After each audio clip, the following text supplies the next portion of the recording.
And I'll tell you right now, I have picked Michigan State. Okay?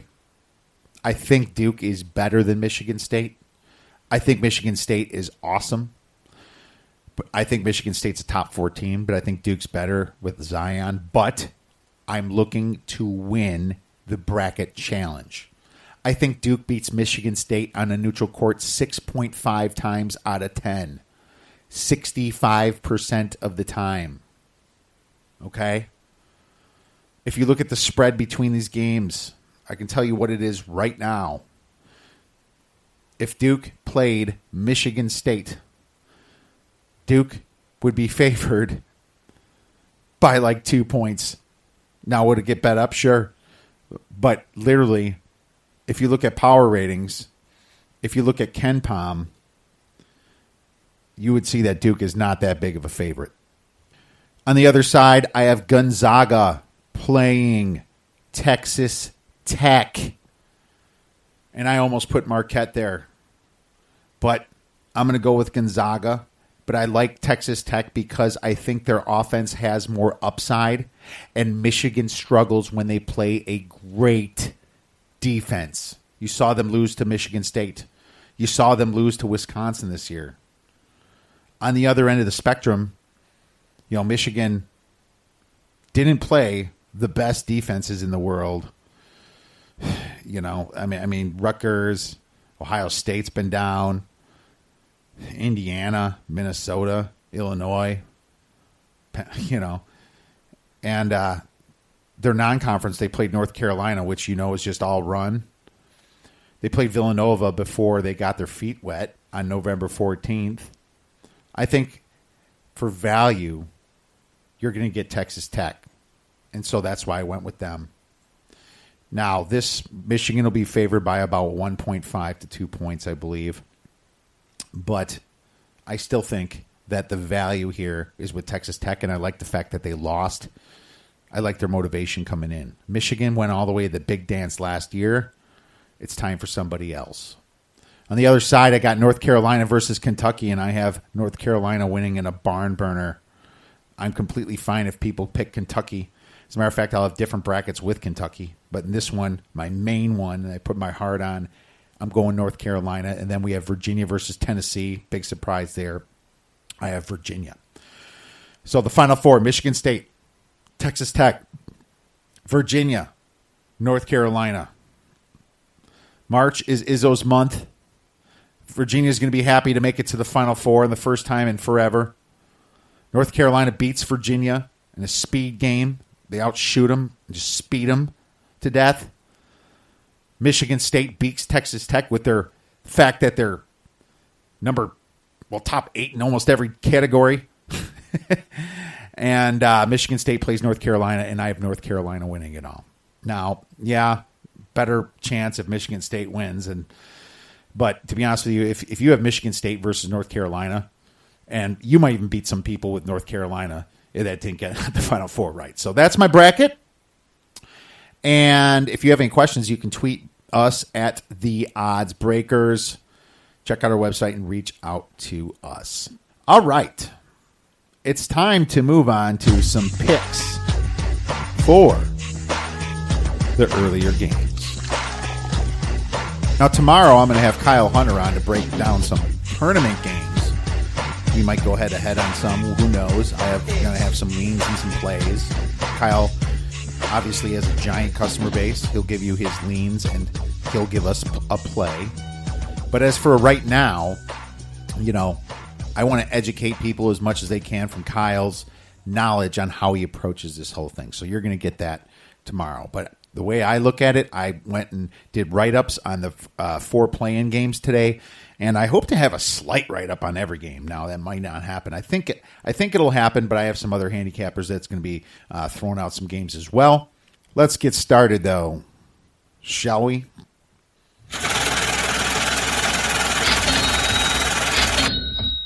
NCAA tournament play-in games. So what we're looking at is Temple versus Belmont here. We all know Belmont likes to run, and they shoot very well at 47.8%.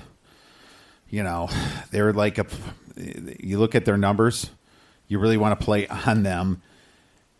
10.1 variance, as I said before, but that extremely bad schedule.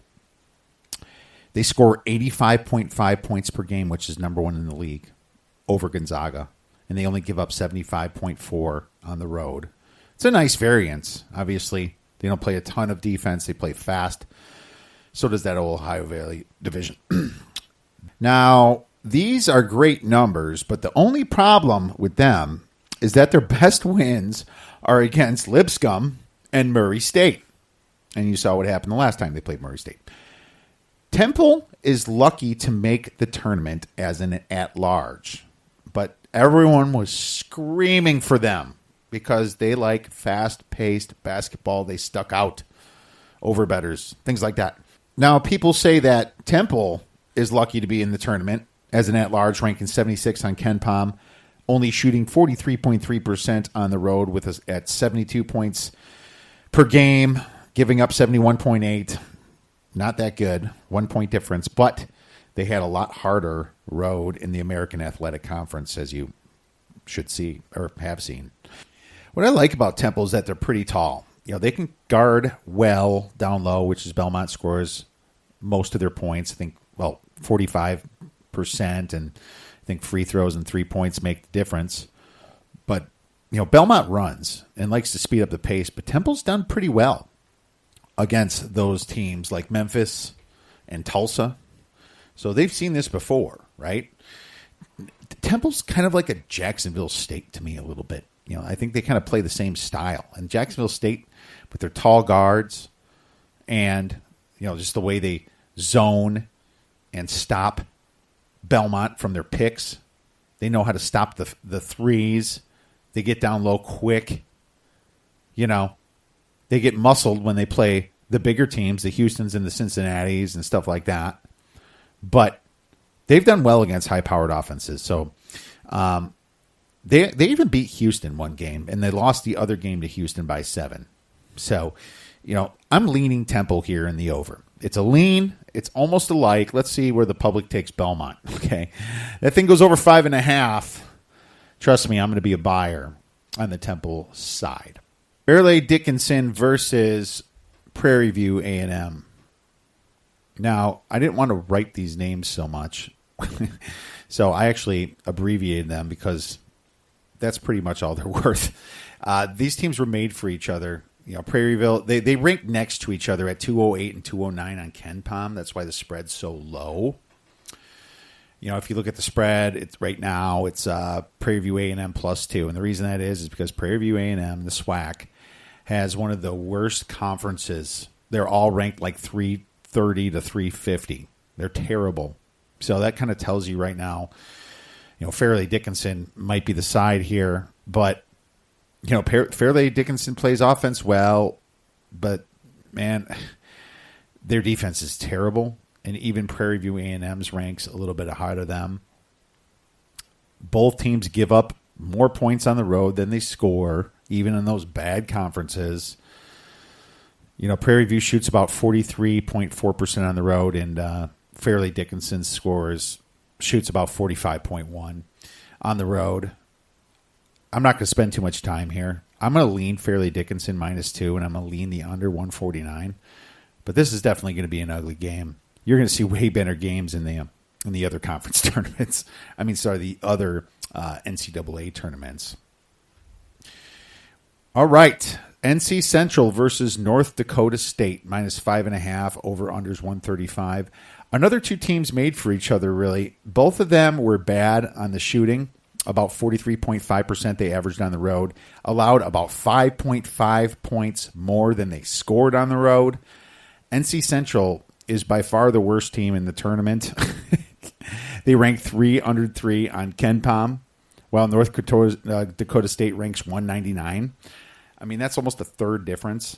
Probably close to maybe like 3/8 difference right there. One thing that sticks out to me here is that North Dakota State's played a much harder schedule than NC Central. NC Central's in one of those terrible divisions. The Eagles haven't even beaten a top 260 team Okay. NC Central, that's why they're ranked 303. They haven't even beaten a top 260 team, and only one they recently beat, ranked like 264. I'm not going to look it up again.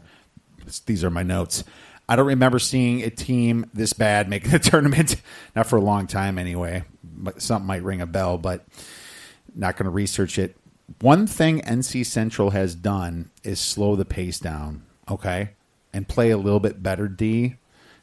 That's why the under is 5-0 in their last 5 games. I think due to the harder strength of schedule, though, I can see North Dakota State winning this game by more than 5.5, but I'm not that much more than 5.5. I'm leaning North Dakota State minus 5.5 and under 135. And if for any reason that line goes down, I might possibly be a buyer here. But right now, this game's not going to be good. 74% of the money is actually on the under, while 40% of the tickets are on the under. So there's a sharp side. And North Dakota State, it went all the way up to 5. Now there's some sharp side hitting NC Central. So 57% of the money's on NC Central, but only 26% of the bets. All right. I'm going to lay off this one. But I think you might like the fact that I do have one play for y'all. And it's, of course, the better game, Arizona State versus St. John's. Arizona State is about a 1-point favorite. Total is 153. What's up with the Pac-12, huh? Here's the thing about ASU, though. They beat a very tough Kansas, Mississippi State, and Utah State teams early in the year, only to fade out in Pac-12 play. They lost some bad ones to USC, Washington State at home. I'm not even sure who's worse, Washington State or Cal. These teams are awful. So, looking at, some of the metrics here, Arizona State doesn't look too bad, right? Out of their last 8 games, they won 6, and they only lost to Oregon during that. In the Pac-12 tournament, it went to overtime. That says something. St. John's, on the other hand, is lucky to be in with their best non-conference wins against VCU and Rutgers. I don't know how the Johnnies got in, but they got in. The Red Storm gives out about 2.5 more points per game on the road than they score on the road. So St. John's not only had a bad non-conference schedule, they also give up more points on the road. ASU gives up about the same. Makes you wonder what the hell happened, but I guess it's those high elevations and things in the Pac-12 schedule that really screwed them up. But both of these teams play at a fast pace. Both of them average 70.5 plays per game. The only thing that sticks out to me the most here is that ASU did great on neutral floors this year. Great. They beat Mississippi State and Utah State on neutral floors. I like that for Bobby Hurley.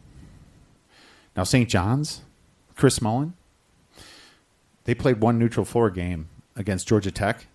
Bad Georgia Tech, one of the lower teams in the ACC, and they only won by 3. Man, I also like how ASU's been on a tear lately. Like I said, 6 of the last 8 games since February 14th. Chris Mullen's a good coach, but the Johnnies, they've been sucking lately. They've been losing and on a very bad losing trend. Let's just take a quick look here. Out of the last 7 games, they lost 5. And 2 were Xavier, 1 was DePaul, 1 was Providence. They did beat Villanova when Villanova had that slump. But Jesus, what the hell happened to St. John's? Everything here is screaming to bet ASU because of what they did on a neutral floor, and I'm buying into it. The play is ASU -1, and I lean over 153. My numbers have it to about 159. It's close, but I'm leaning over 153 because they're both on, neutral courts. And if St. John's just completely folds again, this game could go under pretty easily. All right. Well, if you have any questions, please tweet us at the Odds Breakers. We'll be back tomorrow with Kyle Hunter and break down some NCAA tournament picks. I hope you guys have a fantastic night and go get some.